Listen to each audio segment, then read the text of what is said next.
Frères et sœurs, bonjour. Les temps sont très difficiles. Je voudrais aujourd'hui vous partager un message concernant l'état de l'Église. Jésus revient très bientôt, frères et sœurs. Mais avant de commencer ce message, je voudrais d'abord prier. Seigneur notre Dieu, notre Roi, je te remets ces instants, ces moments entre tes mains, et je te prie de me guider, de me conduire dans les paroles, dans le partage de ta parole, Seigneur, afin que, Seigneur, ton nom, Jésus, soit glorifié en toutes choses et que plusieurs en soient édifiés par ta grâce et pour ta gloire, mon Dieu. Au nom de Jésus, Amen. Le message que je voudrais vous présenter aujourd'hui, que je voudrais vous partager, le Seigneur me le met à cœur depuis maintenant un moment. Et vous savez, je crois qu'on ne prend pas assez conscience dans l'Église que nous sommes à la fin. Nous sommes véritablement à la fin. Plusieurs le prêchent déjà. Ce n'est qu'un message parmi tant d'autres. Mais comme le disait l'apôtre Paul, je ne cesse de vous enseigner les mêmes choses. Pourquoi ? Parce qu'il faut rappeler ce message, il faut vraiment le marteler, il faut vraiment que chacun dans le corps de Christ puisse prendre conscience que Jésus revient, il est en train de revenir. Les temps sont difficiles. Le temps s'accélère et aujourd'hui, plus que jamais, le chemin est resserré et étroit et il y en a peu qui le trouvent. La porte est étroite. La porte est étroite. Pourtant, il y a un chemin qui est large et spacieux. C'est le chemin de la perdition. Et aujourd'hui, le constat que nous faisons de plus en plus, c'est que beaucoup de chrétiens se perdent et beaucoup de chrétiens abandonnent la foi. Beaucoup de chrétiens sont séduits. Et beaucoup, malheureusement, vont partir en enfer, ne partiront pas à l'enlèvement avec Jésus dans quelque temps. C'est maintenant que Jésus revient. Il y a très peu de temps, dans très peu de temps, frères et sœurs. Et vous savez, en méditant la parole de Dieu ces derniers jours, je suis tombé sur certains passages qui m'ont un petit peu alerté et qui représentent l'état de l'Église d'aujourd'hui. Et le premier des passages que nous allons méditer ensemble se trouve dans le livre de l'Exode, chapitre 32. Je vais lire quelques versets. « Mais le peuple, voyant que Moïse tardait tant à descendre de la montagne, s'assembla autour d'Aaron et lui dit « Lève-toi, fais-nous des dieux qui marchent devant nous, car quant à ce Moïse, cet homme qui nous a fait monter du pays d'Égypte, nous ne savons ce qui lui est arrivé. » Et Aaron leur répondit, « Mettez en pièces les anneaux d'or qui sont aux oreilles de vos femmes, de vos fils, de vos filles, et apportez-les-moi. » Et aussitôt tout le peuple mit en pièces les anneaux d'or qui étaient à leurs oreilles, et ils les apportèrent à Aaron, qui, les ayant reçus de leurs mains, forma l'or avec un burin, et en fit un veau, en métal fondu. Et ils dirent, « Ce sont ici tes dieux, ô Israël, qui t'ont fait monter du pays d'Égypte. » Et lorsqu'Aaron vit cela, il bâtit un autel devant le veau et cria en disant, « Demain, il y aura une fête solennelle à Yahweh. » Ainsi ils se levèrent le lendemain, dès le matin, et ils offrirent des holocaustes. Ils présentèrent des offrandes de paix, et le peuple s'assit pour manger et pour boire, puis ils se levèrent pour jouer. Certaines versions aussi pour se divertir. Frères et sœurs, c'est un triste passage.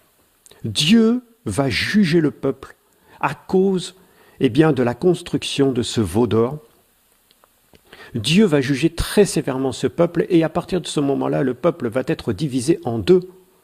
Entre ceux qui servent le véritable Dieu, Yahweh, l'Éternel, le Dieu un et unique, et ceux qui servent, effectivement, ce Dieu fait de main d'homme, ce Dieu, ce veau, ce taureau, qui représentait, le Dieu Apis des Égyptiens. Au travers de ce passage, on peut se dire, mais qu'est-ce que ce passage a à voir avec l'Église d'aujourd'hui ? Je remarque de plus en plus que dans ces temps de la fin, il y a l'apostasie, l'abandon de la foi. Et quand on parle de l'abandon de la foi, c'est pas uniquement ne plus croire en Jésus, moins croire en Jésus. Ce n'est pas uniquement aussi voir sa foi baisser, sa foi diminuer. Non, ce n'est pas cela.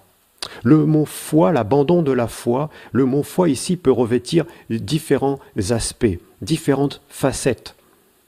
C'est la foi, bien sûr, dans la capacité de Dieu à agir dans nos vies, mais c'est aussi la foi en tant que doctrine, la véritable parole de Dieu, celle qui nous sauve, celle qui nous guérit, nous restaure. Et en fait, eh bien malheureusement, aujourd'hui, de plus en plus, le peuple de Dieu abandonne la véritable doctrine. Pourquoi ? Parce que dans ces temps de la fin, eh bien la doctrine, la sainte parole de Dieu, eh bien devient de plus en plus difficile à vivre pour les chrétiens. Parce que les chrétiens s'éloignent de plus en plus de la volonté de Dieu, de plus en plus de la sainteté, de plus en plus de tout ce qui plaît à Dieu. Or, sans la foi, il est impossible de lui être agréable. Et cette foi dont il est question, c'est bien sûr notre confiance dans le Seigneur, jour après jour. C'est notre appui sur la parole de Dieu, mais sur la véritable parole de Dieu, sur la saine doctrine. Et sans cette foi, sans cet amour de la parole, sans cette confiance dans le Seigneur, il lui est impossible de lui être agréable et il est impossible aussi d'être sauvé. Contrairement à ce que beaucoup enseignent dans certaines assemblées, ce n'est pas parce qu'un jour nous avons accepté Jésus-Christ comme notre Seigneur et notre Sauveur que nous sommes toujours sauvés. Effectivement, la parole nous dit qu'il faut travailler à notre salut. Et là, nous nous apercevons que, eh bien, le peuple d'Israël s'était créé un Dieu, eh bien, tout simplement, un Dieu qui lui correspondait. Pourquoi ce veau d'or ? Pourquoi ce Dieu Apis ? Eh bien, tout simplement parce que le peuple d'Israël, à ce moment-là, était sorti du pays d'Égypte. Donc, cela représente la religion du pays dans lequel ils avaient vécu. C'était la religion. C'était un Dieu eh bien, qu'ils connaissaient. C'était quelque chose qui les rassurait quelque part. Pourquoi ? Eh bien, parce que ce Dieu n'était pas un Dieu vivant. Ce Dieu n'était pas un Dieu rempli d'exigences de sainteté. Non, c'était un Dieu qui laissait à l'homme la possibilité de faire ce qu'il désirait, ce qu'il voulait. Le Dieu Apis, en Égypte, représente le Dieu de la fertilité, de la sexualité, entre autres.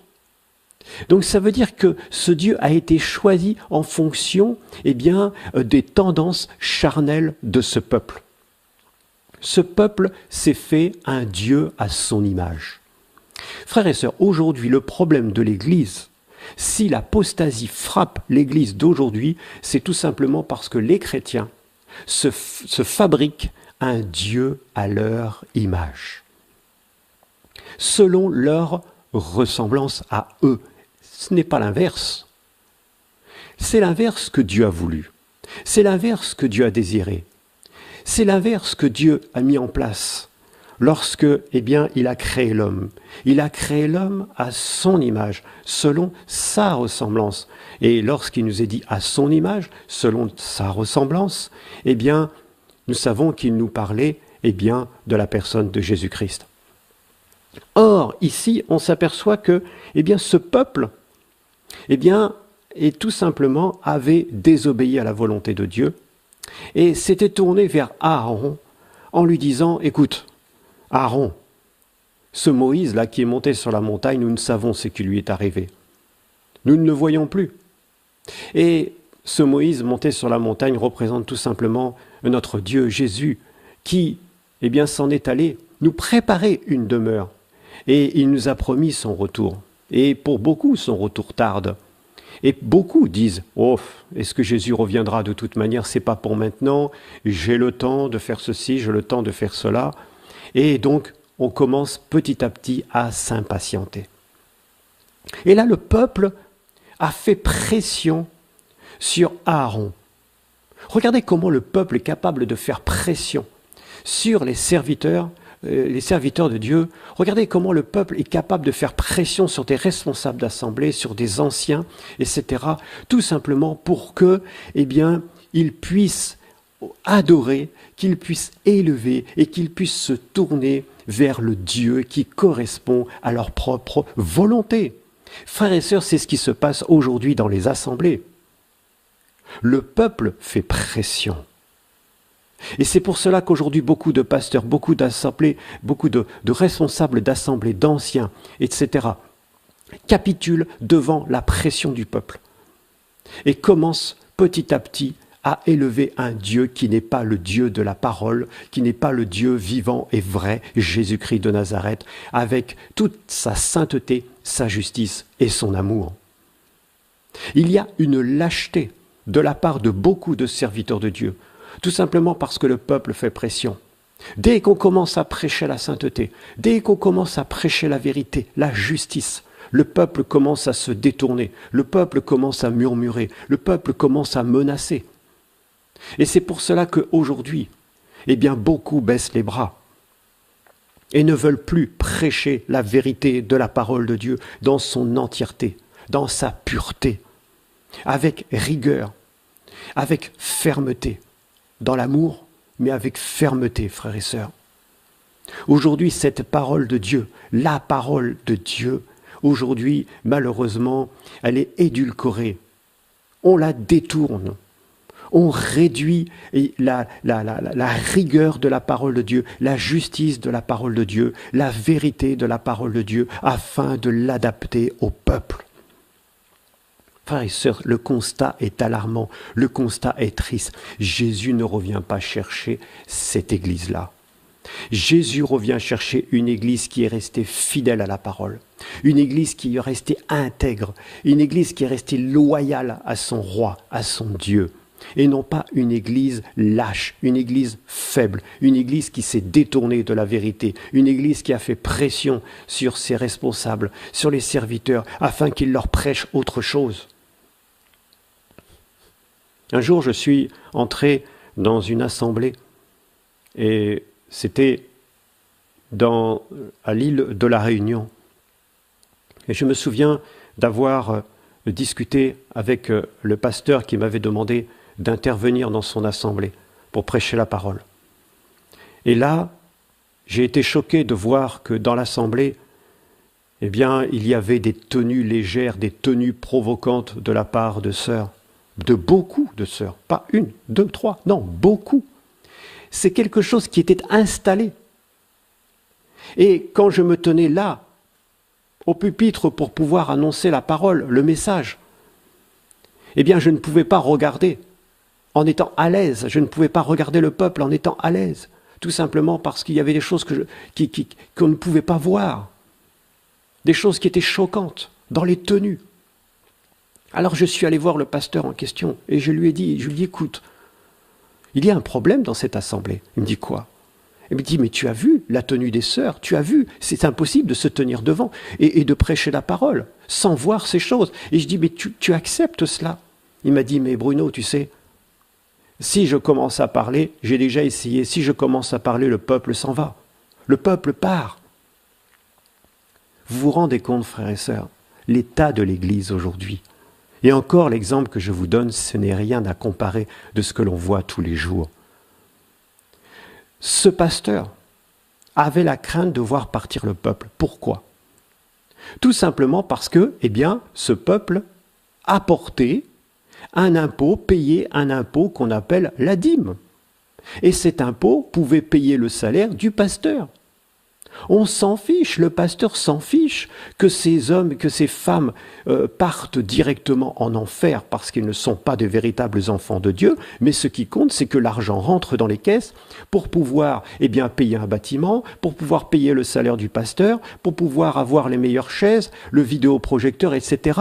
Vous vous rendez compte de la gravité de la situation, frères et sœurs. Et ça, ce n'est qu'un tout petit exemple par rapport à tout ce que nous vivons. Le peuple fait pression sur le serviteur afin qu'il prêche un message dilué, dénué de toute la vérité, de toute la justice, où on a retiré ce qui fait la force de la parole de Dieu. On ne prêche plus la parole. On va prêcher une dénomination, on va prêcher des services, on va prêcher des choses qui n'ont rien à voir, on va prêcher l'argent, on va prêcher la prospérité, on va prêcher le bien-être sur cette terre ici et maintenant, parce qu'on vient entre guillemets, à l'Église pour se faire du bien, mais c'est tout. Et les chrétiens partent en enfer, et le pasteur part en enfer, et tout le monde y va joyeusement. Frères et sœurs, il est temps de se réveiller. Il est temps de se réveiller. Lorsque nous ouvrons la parole de Dieu dans le livre de la Genèse, au chapitre 6, je vais vous lire un passage. Genèse, chapitre 6, à partir du verset 5, il nous est dit ceci. « Et Yahweh vit que la méchanceté des hommes était très grande sur la terre, et que toute l'imagination des pensées de leur cœur n'était que mal en tout temps. Yahweh se repentit d'avoir fait l'homme sur la terre, et il fut affligé en son cœur. Et Yahweh dit, j'exterminerai de la face de la terre des hommes que j'ai créés, depuis les hommes jusqu'au bétail, jusqu'aux reptiles, et même jusqu'aux oiseaux du ciel, car je me repens de les avoir faits. » Qu'est-ce qui va se passer par la suite? Après, ici, le Seigneur nous dit qu'il se repent d'avoir créé l'homme sur la surface de la terre parce que les pensées de leur cœur, du cœur de l'homme, étaient sans cesse et constamment orientées vers le mal. Ici, le mot « penser » dans l'hébreu, dans le texte original, Yatser, signifie tout simplement « image taillée ». C'est une idole. Ça veut dire que l'homme était dirigé uniquement par ses pensées qui elles-mêmes étaient alimentées par le mal, la chair, et ces pensées étaient devenues une idole, une image taillée, qui avait pris la place de Dieu. Ce qui fait que l'homme n'était plus du tout à l'écoute de ce que Dieu voulait, de ce que Dieu désirait. Mais l'homme était tout simplement à l'écoute de son cœur, de sa pensée, c'était devenu son Dieu. Et c'est pour cela que, Dieu s'est repenti d'avoir créé l'homme et que Dieu a envoyé le jugement sur la terre au travers du déluge. Frères et sœurs, ce passage nous parle prophétiquement des temps de la fin. Prophétiquement de l'enlèvement de l'Église. Nous y sommes. Nous y sommes plus que jamais. Aujourd'hui, l'Église est remplie. Je vais choquer, frères et sœurs peut-être, mais aujourd'hui, l'Église que nous voyons, les assemblées que nous voyons, peu importe la dénomination, peu importe, même dans les assemblées qui se disent réveillées, frères et sœurs, la majorité des personnes qui composent ces assemblées sont des hypocrites. Frères et sœurs, sont des hypocrites. Il y a les hypocrites, il y a des religieux, il y a des menteurs. Et au milieu de tout ça, il y a des responsables d'assemblée qui savent très bien les choses, mais qui s'en contentent. Et moi, je trouve ça déplorable. Je trouve ça déplorable et le jugement de Dieu va commencer par sa maison. Il a déjà commencé, ça va continuer, parce qu'on se moque de Dieu. On triche avec Dieu. Frères et sœurs, vous voyez une assemblée composée de 200, 300 personnes. D'abord, moi, je n'y crois pas. Personnellement, j'y crois pas. Ça veut dire quoi, j'y crois pas? Ça veut dire que pour moi, il y a un problème. Oui, il y a un gros problème. Il y a un gros problème tout simplement parce que le serviteur de Dieu, les anciens qui composent cette assemblée, qui sont à la tête de cette assemblée, savent très bien quel est l'état des cœurs. Et comment ça se fait qu'on continue, semaine après semaine, à faire comme si ne rien n'était, avec des gens qui vivent dans le péché complètement, des gens qui sont hypocrites, des gens qui sont idolâtres. Comment ça se fait qu'on continue inlassablement et que, en fin de compte, on en attire une certaine gloire? Quand j'entends quelquefois des responsables d'assemblée qui me disent, voilà, nous, on a 200, 300, voilà, membres dans l'assemblée, etc. Je suis inquiet. Je suis inquiet. Parce que quand l'enlèvement va avoir lieu, tout le monde sait pertinemment, et même le serviteur de Dieu, s'il connaît la parole, que dans cette assemblée de 200, 300 personnes, il n'y en a peut-être que 10, 15 qui partiront. Frères et sœurs, soyons honnêtes. Quand je vois l'état des cœurs, l'état actuel de l'Église, je suis scandalisé. Frères, combien de foyers chrétiens, dans combien de foyers chrétiens il y a le divorce aujourd'hui? Combien aujourd'hui sont dans la pornographie, sans rien dire? Combien aujourd'hui sont dans le mensonge? Combien aujourd'hui sont dans l'adultère? On convoite ce que les autres, la femme, une autre femme, on convoite un autre homme. Combien aujourd'hui dans les assemblées sont comme ça? On triche, on ment. On vient le dimanche, parce que c'est important de venir le dimanche. On vient le dimanche, mais il y a le mensonge dans le cœur. Il y a l'hypocrisie. Beaucoup sont attachés à l'argent. Beaucoup sont attachés à du business, etc. Je vous dis, frère, la situation est grave. Beaucoup d'hypocrisie, beaucoup d'hypocrites et de religieux dans les assemblées. Beaucoup. Mon frère, ma sœur, qu'est-ce que tu viens chercher dans l'assemblée où tu es? Là est ma question. Qu'est-ce que tu viens chercher dans cette assemblée? Est-ce que tu viens réellement chercher Jésus-Christ de Nazareth? Ou est-ce que tu viens chercher tout simplement peut-être un mari, une femme? Ou peut-être simplement pour apaiser ta conscience en te disant il faut aller, entre guillemets, à l'église dimanche? Qu'est-ce que tu viens chercher réellement? Vous savez, hier, avec les frères et les sœurs, je faisais un schéma sur le tableau, un schéma avec un point de départ qui s'est situé sur le bas, qui était le départ de notre conversion. Et tout en haut, il y avait un autre point qui était là, c'était notre destinée finale, le ciel. Entre les deux, il y a normalement une ligne montante et directe. Cette ligne s'appelle la sanctification. Si cette sanctification n'est pas vécue jusqu'au bout, ce n'est pas la peine de compter, de partir avec le Seigneur. Ce n'est pas la peine. Hébreux 12,14 nous dit que sans la sanctification, nul ne verra le Seigneur. Au départ, il y a des choses que nous ne connaissons pas quand nous nous convertissons. Mais très rapidement, le Saint-Esprit nous convainc de péché, de justice et de jugement. Ce qui fait que ce que nous avons besoin de savoir et de connaître pour être sauvés, pour continuer notre chemin, notre route, nous l'apprenons. Jour après jour avec le Seigneur. C'est de notre responsabilité, mon frère, ma soeur, c'est ta responsabilité d'être connecté avec le Seigneur, de savoir ce qu'il attend de toi, de savoir ce qu'il veut pour ta vie, de savoir ce qu'il y a en toi à corriger, à rectifier.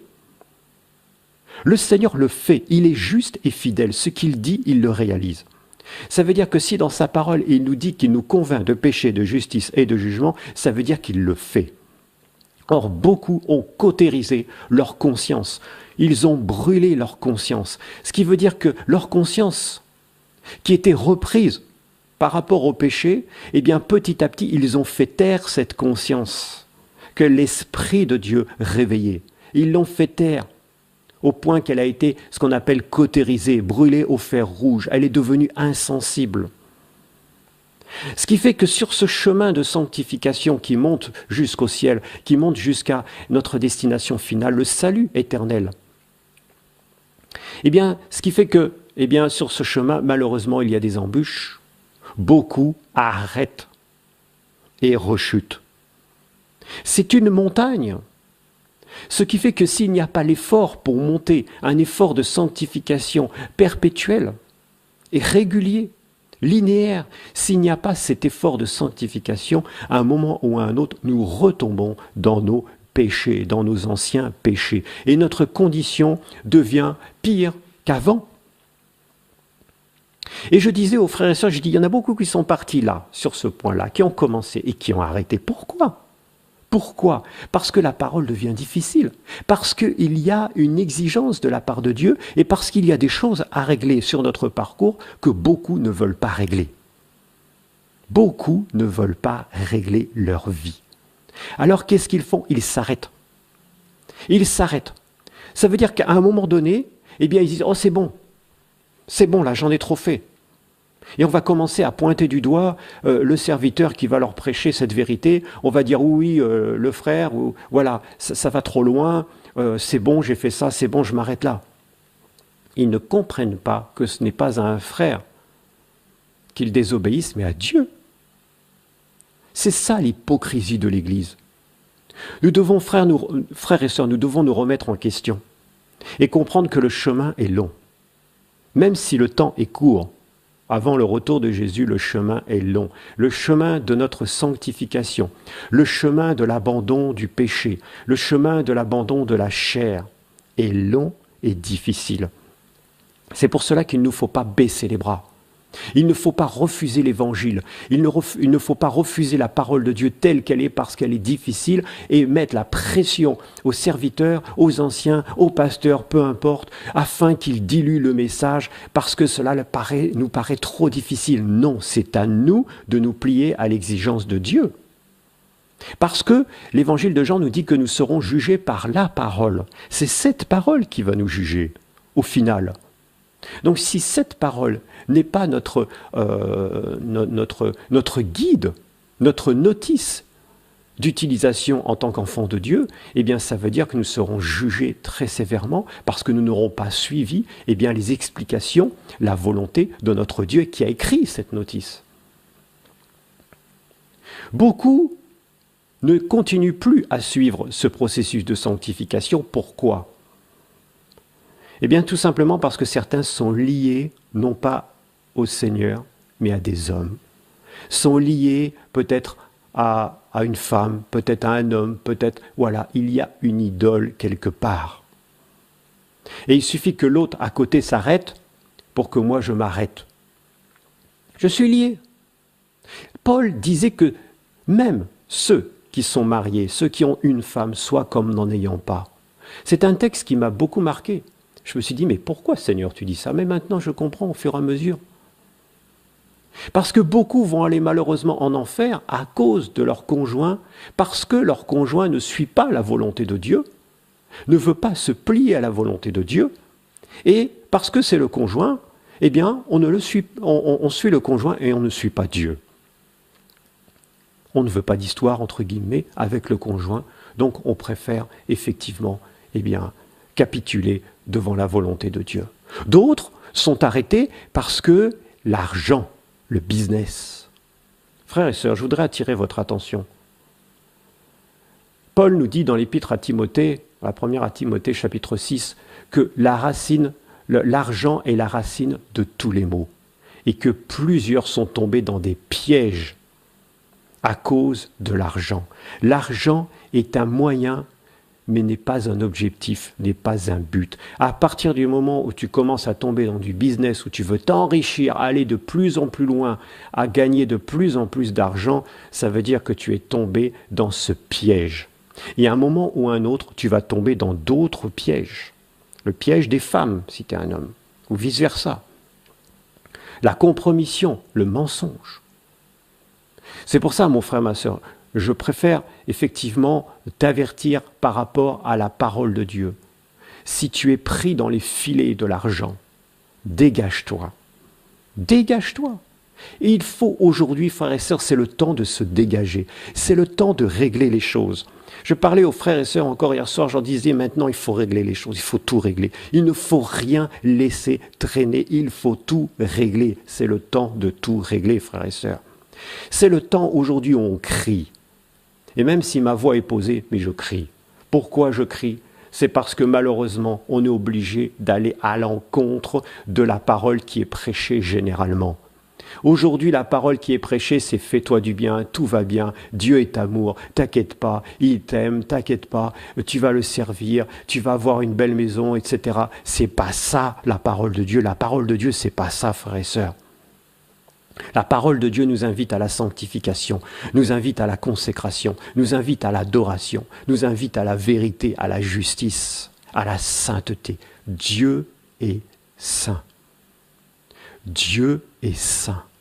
Et nous sommes saints par vocation. Nous sommes saints parce que nous sommes le temple du Saint-Esprit. Je ne peux pas faire cohabiter dans ce temple le péché, la chair, mes ambitions personnelles avec la volonté de Dieu. Ce n'est pas possible. Ce n'est pas possible. Nous sommes dans ces temps de la fin où il devient très difficile d'avoir de la bonne nourriture. Oui, frères et sœurs, très difficile. Et si tu ne sais pas où chercher ta nourriture, ne va pas sur Internet, ne va pas à droite, à gauche, pour aller je ne sais où, essayer de te nourrir de serviteurs dont les noms sonnent bien, peut-être que tu connais le nom. Non, non, non, non. Laisse-toi conduire par le Seigneur. Si tu aimes la vérité, Dieu va te conduire. Dieu va te conduire vers de véritables enseignements basés sur la parole de Dieu. Dieu va te conduire sur des serviteurs, des servantes qui vont t'enseigner, qui vont te parler de la part du Seigneur, qui vont te guider. Dieu va te conduire. Mais ne va pas à droite, à gauche, sur Internet, partout. Non, c'est là que nous risquons encore aujourd'hui de nous perdre. De nous perdre, frères et sœurs. Revenons à la parole. Si tu aimes la vérité, Dieu est capable de te conduire. Peu importe l'endroit où tu te trouves. Même si tu te trouves dans l'endroit le plus reculé. Dans un endroit où tu ne vois personne, où tu es seul. Sache que Dieu est avec toi. Et que Dieu te guide. Et que si tu l'aimes véritablement, il va te guider. Vous savez, comment Dieu agit? Je le vois ici, par exemple, dans la région où je suis. Mais c'est un peu partout pareil. Dieu va manifester sa puissance. Dieu va toucher des vies, des corps, des cœurs. Il va y avoir des guérisons, il va y avoir des délivrances, il va y avoir des restaurations de vie. Et au bout d'un moment, eh bien, qu'est-ce qui se passe? Petit à petit, on va rentrer dans l'enseignement. C'est comme ça que Jésus procédait. Au début, Jésus nourrissait les foules, rappelez-vous. Les pains, les poissons, les miracles, les guérisons, les délivrances, le peuple affluait. Et là, le peuple était content, réjoui. Combien le nom de Jésus était élevé à ce moment-là. Mais rappelez-vous par la suite, quand Jésus a commencé à enseigner le peuple, quand Jésus a commencé à enseigner les disciples, c'est là que beaucoup, eh bien, se sont détournés de lui en disant « cette parole est trop dure, qui peut l'écouter ?» Voyez, frères et sœurs, ne nous trompons pas. Le message de l'Évangile est un message de salut. Un message de salut pour tous les hommes, mais à condition d'aller jusqu'au bout. Quand Jésus nourrissait les foules, eh bien, il y avait effectivement des hommes, des femmes en grand nombre. Ils étaient nombreux, très nombreux. Mais à la croix, combien restait-il de ces personnes au pied de la croix? Toutes les personnes qui ont été nourries par Jésus, ce sont elles qui ont crié « Crucifie-le, crucifie-le ». Et au pied de la croix, il n'y était pas. Frères et sœurs, si véritablement tu es appelé à prêcher la parole autour de toi, et que la parole que tu vas prêcher, c'est la croix, le renoncement aux œuvres mortes, le salut par la grâce et par la foi. Si réellement c'est ce message que tu prêches, alors sache une chose, c'est que tu ne trouveras plus personne devant toi. Les gens vont fuir. C'est pour ça que je ne crois plus en ces grandes assemblées. Ça veut dire qu'à un moment ou un autre, on a cessé de prêcher véritablement la croix. On a cessé d'avoir cette exigence de la croix. On a cessé d'avoir l'exigence de s'entourer, de prier, de collaborer avec des personnes qui aiment véritablement Jésus au point de se sanctifier. Moi, je n'accepte plus, frères et sœurs, de collaborer avec quelqu'un qui vit dans le péché. Si je vois autour de moi des personnes qui sont là, qui sont hypocrites, on va discuter, on va parler, le Seigneur va dévoiler les cœurs. Et moi, je n'accepte plus de collaborer avec des personnes qui vivent comme ça, hypocritement avec le Seigneur. Je ne peux pas m'asseoir, je ne peux pas prier pendant des soirées entières, des nuits entières avec des personnes qui vivent dans le péché, c'est pas possible. Je ne sais pas comment vous faites vous, mais moi, pour moi, ce n'est pas possible. Et ça, maintenant, c'est fini.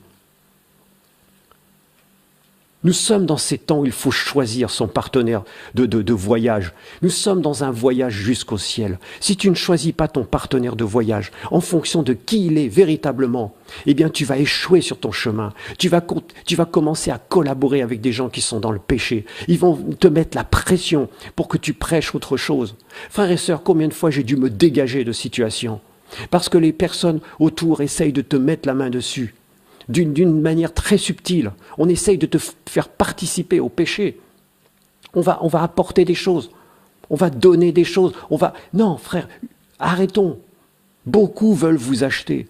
Beaucoup veulent vous commencer à vous envelopper. Vous savez, il y a quelque temps de cela, j'avais eu cette impression, le Seigneur m'avait montré, c'était comme une pieuvre qui essayait de m'envelopper dans une situation où les gens étaient dans le péché, mais vous savez, par l'hypocrisie. Par l'hypocrisie, on essaye de vous envelopper dans des situations comme ça, on essaye de vous attirer, de vous maintenir, de vous ficeler. Et en plus même avec vos propres paroles. Et là, à ce moment-là, il faut se dégager, frère. Il faut se dégager. Le salut est individuel. Les temps deviennent difficiles. On ne peut pas rester dans ce genre de situation. Il faut se dégager. Si tu vois qu'autour de toi, il y a des personnes qui vivent dans le péché, comment tu peux rester à prier avec? Comment tu peux? Est-ce que Jésus l'a fait? Jésus s'est dégagé à chaque fois. Est-ce que les disciples l'ont fait? Les mauvaises compagnies corrompent les bonnes mœurs. Un peu de levain fait lever toute la pâte. Si quelqu'un se dit frère et vit dans le péché, il faut se séparer, nous dit l'apôtre Paul. Il faut prévenir la personne. Si la personne continue, il faut se séparer. Comment? Je n'y crois plus à ces grandes assemblées où on est là et tout le monde chante. La dernière fois, je suis allé dans une de ces grandes assemblées, le Seigneur était tellement triste, le Seigneur m'a montré qu'il y avait le péché partout. Et là, on a fait un appel, parce que l'onction du Seigneur accompagnait ce message. On a fait un appel et les personnes qui étaient dans le péché se sont approchées, 30, 40 personnes. Et encore, ce n'était pas suffisant, parce que beaucoup sont restés à leur place, par orgueil, et n'ont pas voulu se dévoiler, par la dureté, à cause de la dureté du cœur. Et pourtant, tout le monde était là à chanter « Alléluia, gloire à Dieu », on lève les mains, on danse dans tous les sens. Moi, c'est fini tout ça, frères et sœurs, c'est fini. C'est fini. Le temps est court. Je ne tiens pas à me perdre. Je ne tiens pas à me perdre. Moi et ma famille, nous servirons l'Éternel. Moi et ma famille, nous servirons l'Éternel. Josué l'avait dit et Josué l'a fait. Quand Noé, le prédicateur de justice, a prêché la parole de Dieu pendant plusieurs centaines d'années, eh bien, personne n'a voulu l'écouter. Il ne s'est pas compromis avec les autres. Il y en a peut-être qui disaient « Ah, mais tu as raison, c'est vrai ce que tu dis, c'est vrai. » Et puis, on a essayé peut-être de le compromettre, peut-être, mais non, lui n'a pas accepté cette compromission. Il ne l'a pas accepté, frère. Et lui seul et sa famille ont été sauvés. Je vous dis, les temps sont durs. Paul a prêché la parole avec fermeté, avec rigueur. Il n'arrêtait pas de répéter les mêmes choses. Aux Corinthiens, il n'a rien laissé. Il leur a dit la vérité. Parce que c'était un peuple, les Corinthiens étaient un peuple qui avait les dons, mais qui était corrompu, qui aimait la chair, qui aimait le péché. Il fallait remettre de l'ordre. Paul n'a pas cessé de leur dire. Paul s'est entouré, Paul a été un grand apôtre. Effectivement, il a mis en place pas mal d'assemblées, nous le savons. Mais à la fin de ses jours, quelles ont été ses paroles? Tous m'ont abandonné pour le siècle présent. Tous m'ont abandonné. Aujourd'hui, nous sommes dans ce temps, Jésus le dit, tous m'ont abandonné. Et moi, je vais me gargariser, je vais être fier d'avoir une assemblée dans laquelle, de dire voilà, moi j'ai une assemblée de tant de personnes, dans laquelle je sais qu'il y a des hypocrites, il y a des sorciers, il y a des menteurs, il y a des voleurs, il y a des adultères, il y a des divorcés 50 fois. Frères et sœurs, je pleure plutôt, je serais plutôt tenté, oui, de pleurer, que de dire voilà, moi je suis fier d'avoir ça. Parce que de toute façon, ça ne nous appartient pas. Frères et sœurs, il faut vraiment qu'on se réveille. C'est la fin. C'est la fin. Si tu aimes la vérité, si tu aimes la vérité, le livre de l'Apocalypse nous dit que celui qui se sanctifie encore. Sanctifie-toi, mon frère. Jésus n'aime pas les tièdes. Il les vomit de sa bouche. Aujourd'hui, nous sommes en plein dans l'église de Laodicée. Nous sommes en plein dans ces églises de compromis, dans ces églises de tiédeur. C'est la légèreté, c'est la vulgarité. Vous avez vu les tenues qu'il y a dans les assemblées, frères et sœurs. Et vous pouvez prier, vous pouvez vous asseoir pour prier, pour partager des projets. Frères et sœurs, il faut prêcher la parole. Et les chrétiens restent comme ça. En plus, il y a de l'hypocrisie. Non, je crois que Nous sommes arrivés à un point où on ne peut plus accepter cela. On devient, le terme n'est peut-être pas très approprié, mais on devient peut-être un petit peu sauvage. Pourquoi ? Parce qu'on ne veut plus accepter la compromission. On ne veut plus accepter la compromission. L'Église est dans un tel état, mais dans un tel état. Il n'y a pas longtemps encore, je suis allé rencontrer des chrétiens de différentes dénominations, des pentecôtistes, baptistes, etc. Peu importe les dénominations. Et vous savez, je me suis rendu compte que pratiquement tous sont dans des situations qui sont loin de glorifier le Seigneur. Des personnes qui se disent chrétiennes. Et je crois que ce qui me marque le plus aujourd'hui, c'est les situations de couple. C'est une catastrophe. Une catastrophe. Et quand je discute avec ces chrétiens, quand je leur dis « mais il faut régler », il faut pardonner, il faut régler. Il faut même quelquefois revenir en arrière pour aller voir les personnes que nous avons blessées. Et il faut demander pardon. Il faut restaurer la relation. Et si tu as pris quelque chose à quelqu'un, il faut lui restituer. Si tu as volé, il faut restituer. Si tu as triché, il faut restituer. Si tu as triché avec l'administration française, il faut restituer. Quand je commence à dire ça, les gens commencent à nous tourner le dos. Ils ne veulent plus nous voir, ne veulent plus nous entendre. Mais c'est plus nous qu'ils rejettent. C'est la parole de Dieu qui les jugera. Ne te dis pas chrétien. Arrête de te dire chrétien si tu vis comme cela. C'est pas la peine. Tu fais honte au Seigneur. Tu fais honte à l'Église, à la véritable Église. Quel scandale! Il y a quelques jours de cela, j'ai fait un songe. Je vais vous expliquer le songe que j'ai fait. Je me retrouvais dans une sorte de grand stade, comme un grand stade. Il faisait nuit, très sombre. Et la seule chose que je voyais devant moi, c'était des écrans géants qui faisaient le tour, tout autour, 360 degrés d'écrans géants. Ce qui fait que je ne voyais pas autre chose que ces écrans. Je n'étais pas tout seul, il y avait un grand nombre de personnes assis sur ces gradins où j'étais. Un grand nombre de personnes, et tous avaient les yeux rivés sur ces écrans.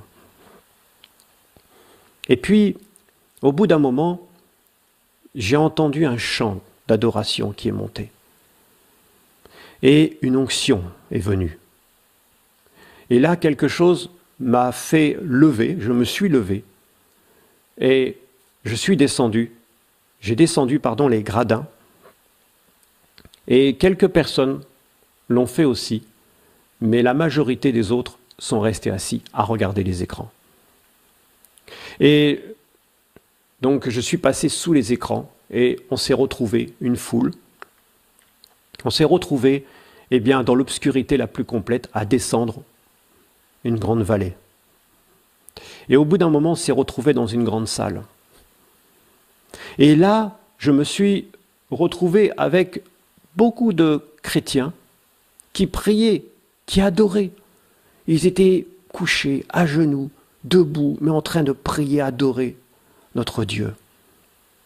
Et puis, l'onction est montée, la présence de Dieu était forte, tellement forte, mais très très forte, très très forte. Et un chant a commencé à monter, petit à petit, un chant que peut-être beaucoup d'entre vous connaissent. C'est ce chant qui dit « Oh, prends mon âme, prends-la, Seigneur ». Et ce chant est monté, monté, monté. Et je sentais vraiment la présence de Dieu sur moi. Et je me suis réveillé. Et quand je me suis réveillé, j'avais les yeux qui pleuraient, les yeux qui pleuraient. Et l'onction était encore dans la chambre, très forte, très forte. Et là, je me suis mis à genoux. J'ai commencé à prier mon Dieu. J'ai commencé à adorer mon Dieu, etc.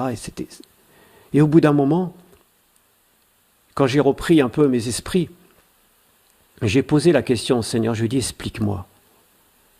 Il m'a dit, tu vois, ces écrans géants, c'est le monde. Je veux réveiller l'Église.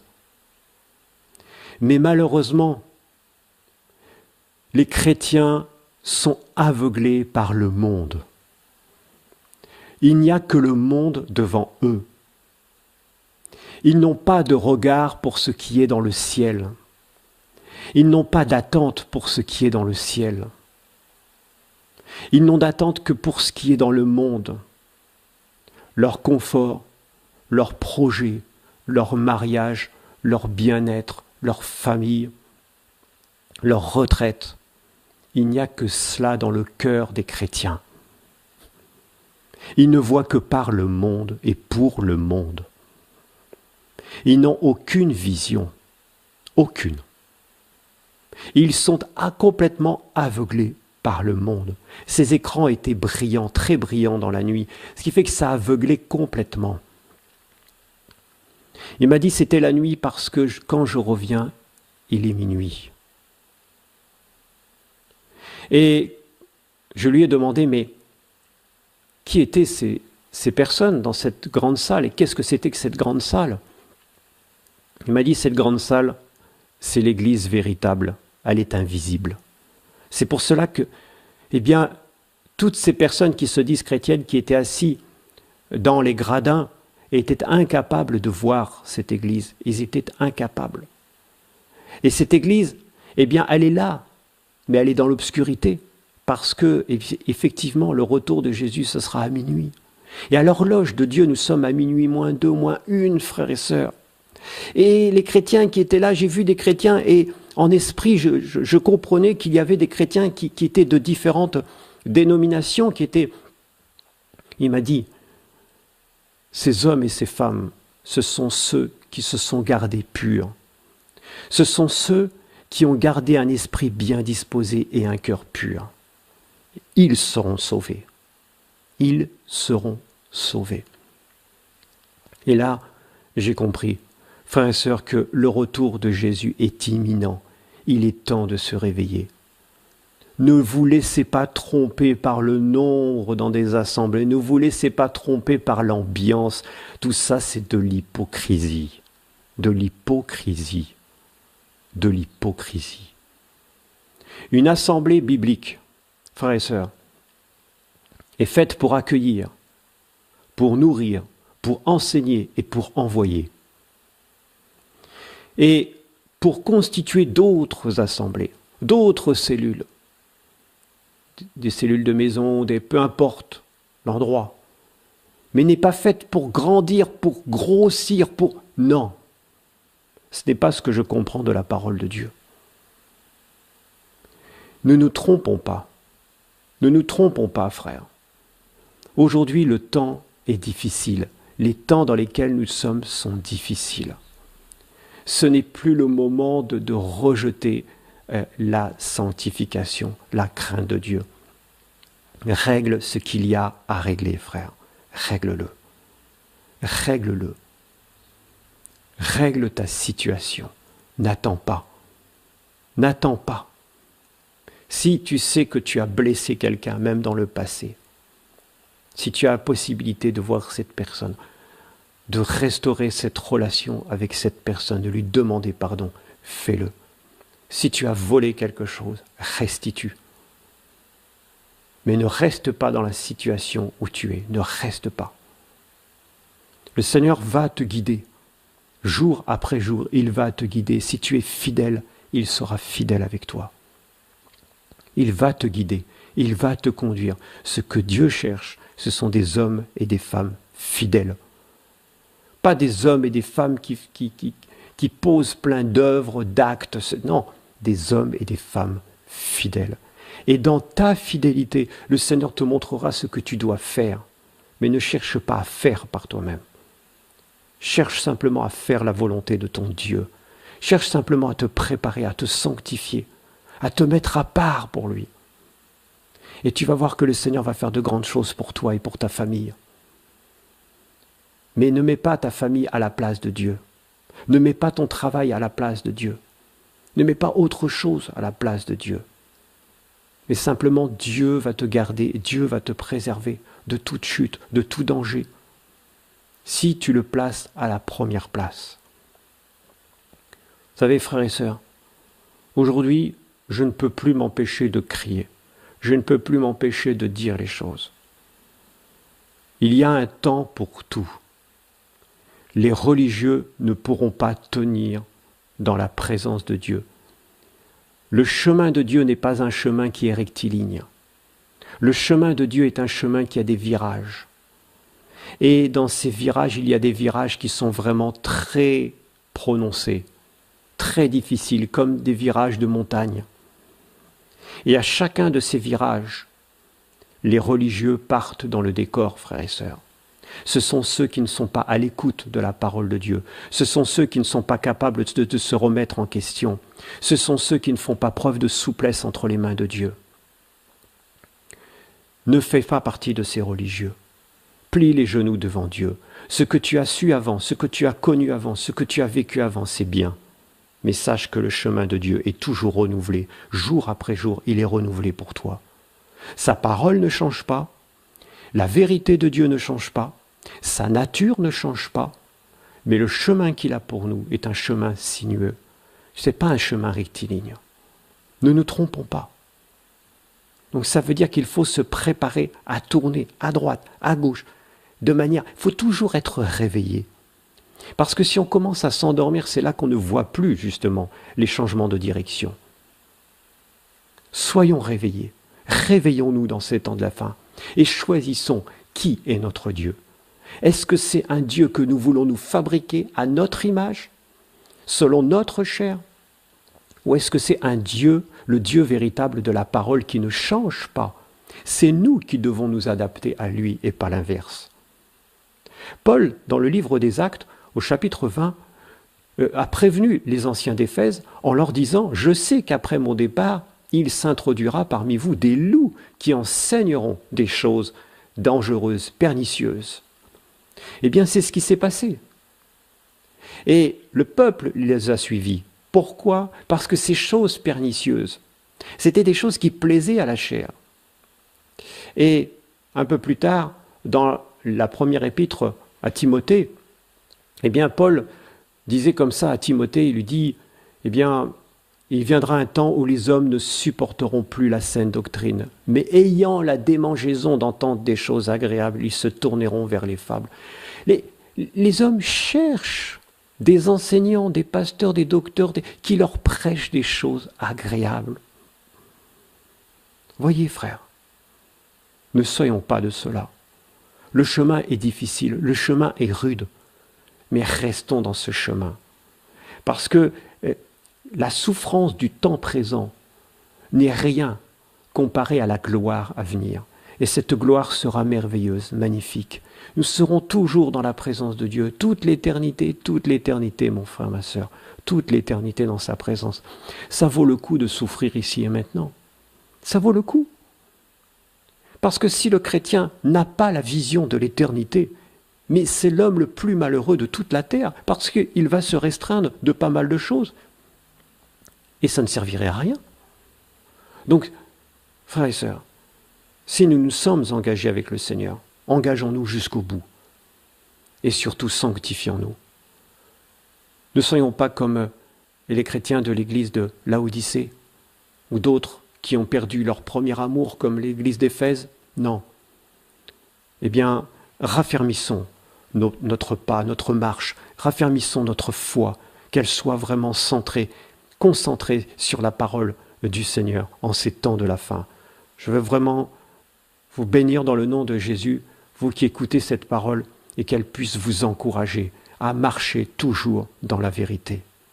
Amen.